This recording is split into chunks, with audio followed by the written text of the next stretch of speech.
गोरखपुर में हुई एक हत्या से पूरा गोरखपुर दहल गया। दहल तो उत्तर प्रदेश गया है जब ये खबर आई कि एक मासूम व्यापारी की पुलिस ने निर्ममता से हत्या कर दी। गोरखपुर में ये कांड हुआ। गोरखपुर जो हमारे मुख्यमंत्री का गढ़ है, जहां वो अपने संरक्षण में उसको रखते हैं, देखरेख करते हैं, वहां के मामले पर गंभीरता से ध्यान देते हैं, संज्ञान में लेते हैं, तुरंत हल कराते हैं, वहां की जनता की हर समस्या को सुनते हैं, गोरखपुर को अपने दिल के करीब रखते हैं हमारे मुख्यमंत्री। लेकिन जब से व्यापारी मनीष गुप्ता की हत्या कांड का ये मामला उजागर हुआ है, इस उजागर मामले ने पूरा उत्तर प्रदेश को दहला के रख दिया है। ये जनता से कैसा भेदभाव है सरकार का, जनता से कैसा भेदभाव करती है सरकार। हम आपको थोड़ा सा पीछे ले चलते हैं और बताते हैं जब विकास दुबे का कांड हुआ था। विकास दुबे के कांड में जहां कुछ पुलिस कर्मियों की मौत ने पूरे उत्तर प्रदेश के साथ पूरे देश को हिला कर रख दिया था, उस समय सभी ने यही कहा था कि जिन लोगों ने भी पुलिस वालों की हत्या की है उनको छोड़िए ना, उनको सजा दीजिए। लोगों की बात तो बाद में खुद मुख्यमंत्री ने यह कह दिया था कि ठोको नीति अपना दी थी। जितने लोगों को भी गिरफ्तार किया गया था, जिन्होंने भी आत्मसमर्पण भी किया था, उनका इनकाउंटर कर दिया गया। किसी को भी जिंदा गिरफ्तार नहीं किया गया, सबका लाइन से इनकाउंटर किया। इनकाउंटर हो गया, मामला भी सॉल्व हो गया, सब कुछ ठीक हो गया। मास्टरमाइंड विकास दुबे को भी गिरफ्तार करके उसका भी इनकाउंटर कर दिया, सजा भी मिली उसको।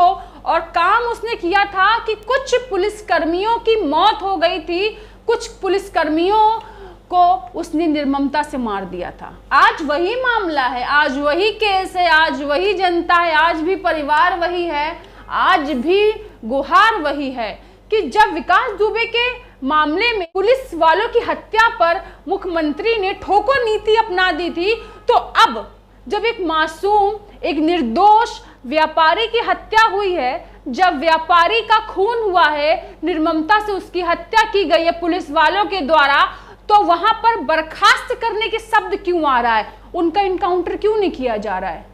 क्योंकि वो सरकार के मुलाजिम हैं, क्योंकि वो सरकार के संरक्षण में है, सरकार उनको बचा रही है। क्यों वहां पर ठोको नीति अपनाई नहीं जा रही है?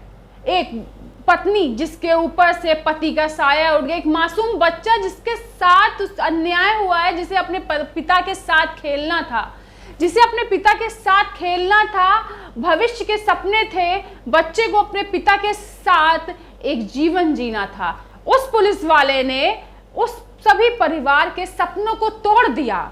अपनी वर्दी के हनक में एक पूरे परिवार को तहस नहस कर दिया। उसने अपनी वर्दी की हनक में इतनी बेरहमी से मारा कि उसका खून उस गोरखपुर के होटल से लेके लिफ्ट से लेकर नीचे तक दिखाई दिया। इतनी बेरहमी से मारा कि घर वालों ने जब उसका शव देखा तो वो हैरान रह गए। उनकी बहन का कहना था कि भाई का एक तरफ का सर पिचका था, शायद उन्हें राइफल के बट से मारा गया है जिससे उसका सर पिचक गया है। ले जाने के बाद हॉस्पिटल में तुरंत एडमिट नहीं किया गया, इतनी बुरी तरह मारा कि उसने अंतिम सांसें भी वहीं ले ली, घर वालों का मुंह भी नहीं देखा। परिवार न्याय की गुहार लगा रहा है। किसी ने 10 लाख दिए, किसी ने 20 लाख दिए, लेकिन क्या सब लोग मिलकर उस घर की कमी को पूरा कर पाएंगे? क्या एक पिता की कमी, एक पति की कमी पूरा कर पाएगा कोई? अरे चलिए कमी नहीं पूरा कर सकते, कम से कम गुनहगारों को सजा तो दे सकते हैं। ये बर्खास्त वाला शब्द समझ में नहीं आता, जब हमने अब तक देखा है कि भाई कोई आम इंसान या फिर कोई गुनहगार या कोई अपराधी अपराध करता है तो उसे ठोक डालने की नीति है, तो फिर पुलिस वालों को ठोक डालने की नीति क्यों नहीं है? सरकार को कड़ा रुख अपनाना चाहिए, उन्हें कहना भी चाहिए, जैसे ही विकास दुबे के मामले में हुआ कि जब पुलिस वाले के परिवारजन एक हो गए, पुलिस वालों की मौत के बाद जब सरकार ने गुनहगारों को ठोक दिया, तो इस बार बर्खास्त क्यों कर रहे हैं? उन्हें भी ठोक देना चाहिए। पत्नी का इसमें बड़ा बयान आता है।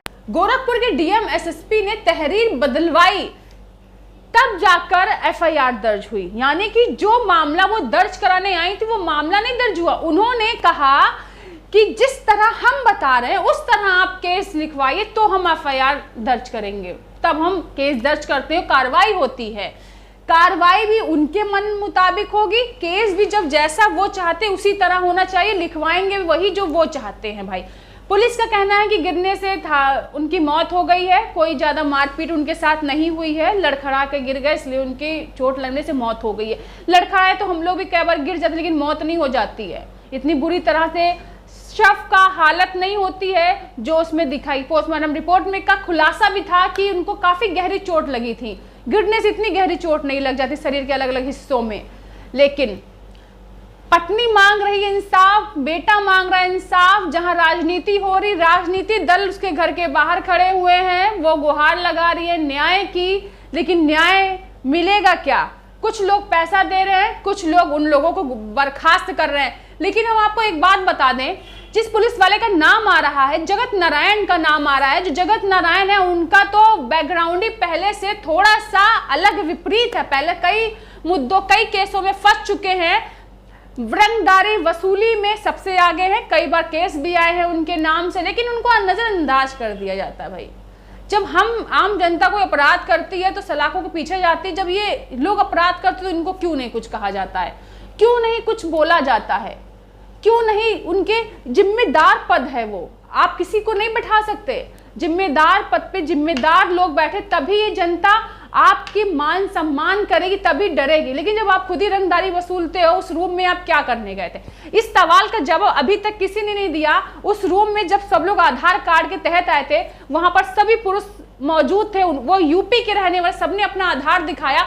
आप उस रूम में क्या तहकीकात करने गए थे? किस बात की चेकिंग करने गए थे? आप सच वारंट नहीं लाए, आप सामान की चेकिंग कर रहे थे, उनका सामान देख रहे थे, किस आधार पे देख रहे थे? आप रूम में आप गए, घुस गए, उन्होंने अपनी बात रखी, आपने अपनी बात रखी। जब किसी ने पूछ लिया कि इस शक्ति के साथ क्यों पूछताछ हो रही, तो आप अपना हाथ छोड़ देंगे, आप उनको मारेंगे, इतना मारेंगे मौत के घाट उतार देंगे।